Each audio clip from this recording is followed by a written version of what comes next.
இனியவர்களே, இயேசுவின் இறைமக்களே, அனைவருக்கும் அன்பு வணக்கம்.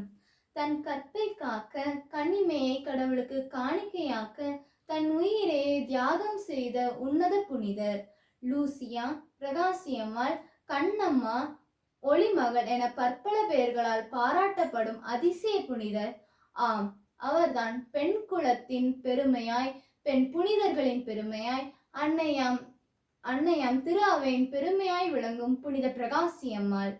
கிபி 283 இத்தாலியில் உள்ள சீர்கூசா என்னும் நகரில் செல்வமிகு குடும்பத்தில் பிறந்த இவர் தன் அன்னையரின் அரவணைப்பில் இறைபக்தியுடன் வளர்க்கப்பட்டார். தன் அன்னையின் இரத்தப்போக்கு நோயை குணப்படுத்த புனித ஆகத்தம்மாள் கல்லறைக்கு சென்று ஜெபித்தார். அவர் அன்னையும் இறை அருளால் நலம் பெற்றார். அதன் பின் இறை அருளை சுவைத்து பார்த்த லூசியா, புனித ஆகத்தம்மாளை போல் தன் கன்னிமையை கடவுளுக்கு அர்ப்பணித்து தம் உடைமைகளை விற்று ஏழைகளுக்கு கொடுத்தார். இவரை மணமுடிக்க விரும்பிய ஆளுநர் இதை கேள்விப்பட்டு அவள் கிறிஸ்தவள் என்று ரோமை அரசருக்கு கூறினான்.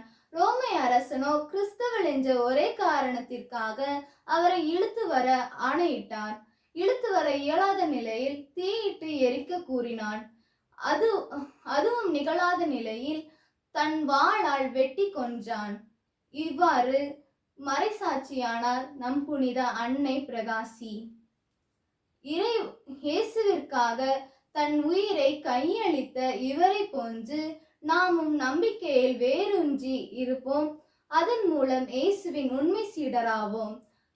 நம்பியாற்றின் கரைதனிலே அணைக்கரை என்னும் சிற்றூரிலே கண்ணொளி தரும் காவலியாய், கட்டிகள் கரைக்கும் நல்மருந்தாய் விளங்கும் எம் கண்ணம்மாளின் ஆலயம் நாடி வருவீர், இறையாசி பெறுவீர்.